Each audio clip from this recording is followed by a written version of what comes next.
Une nouvelle page de l'histoire s'écrit ce matin à Bamako, au Mali.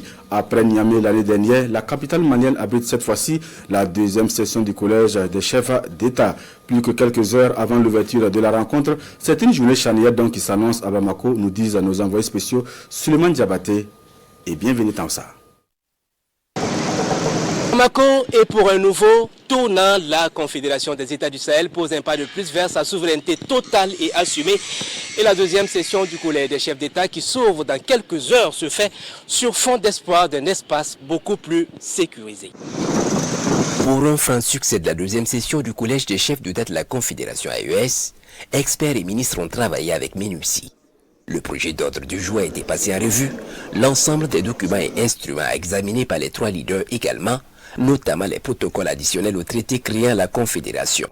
Un protocole additionnel en matière de défense et de sécurité, un en matière de développement, un autre sur l'harmonisation de la diplomatie et un quatrième et dernier protocole additionnel en matière de sécurité. Il s'agit d'instruments qui permettra à tous les piliers de réduire au mieux les frontières entre les administrations pour évoluer vers un espace de plus en plus intégré où nous travaillons sur une base harmonisée. Les trois piliers définis par la Confédération AES étant clairement définis, à savoir défense et sécurité, diplomatie et développement, tout est fin prêt, le terrain déblayé pour donner suite au chantier ambitieux engagé par les trois chefs d'État, le capitaine Ibrahim Traoré et les généraux d'armée Assimi Goïta et Abdraman Tchani. Toutes les sessions de la Confédération sont décisives.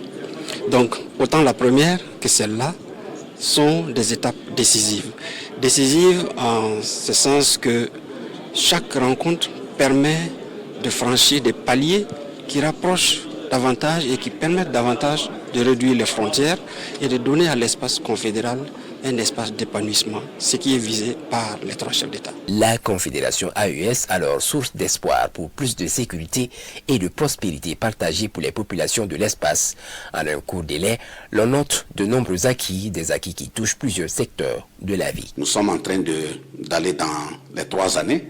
Et de ce point de vue, il faut féliciter sincèrement l'ensemble des peuples à travers le monde et surtout les peuples au sein de l'espace AES. Vous savez très bien, pour prendre que le cas du Burkina par exemple, il y a plusieurs axes allant vers les grandes villes qui n'étaient plus empruntés. Aujourd'hui, on arrive à se déplacer.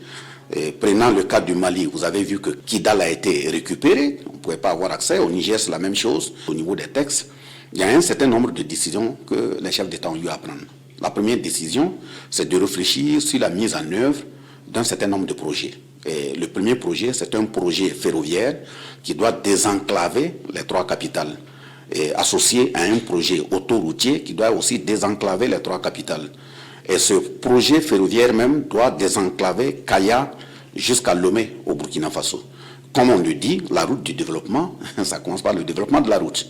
Donc je pense que ces projets ont été étudiés et c'est un des premiers acquis, ça a été validé.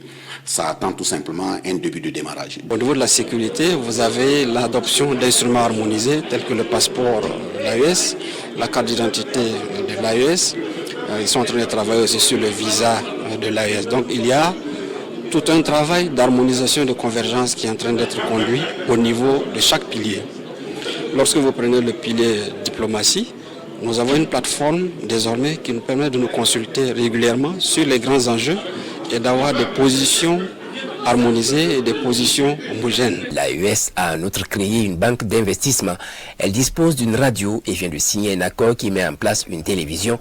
Plusieurs chantiers, entre autres, qui inspirent fierté. La Confédération des États du Sahel, ce n'est pas un espace de réclusion sur soi, de repli sur soi. Ce n'est pas un espace identitaire, c'est un espace de conquête de notre souveraineté, de la liberté, et nous souhaitons que tout peuple qui y vient puisse trouver un meilleur vivre. La Confédération des États du Sahel, AES, reste une réalité irréversible. Foi de ces 3 leaders que sont Ibrahim Traoré, Abdraman Tchani et Assimi Goïta. Rendez-vous donc dès ce 22 décembre pour écrire une nouvelle page de l'histoire.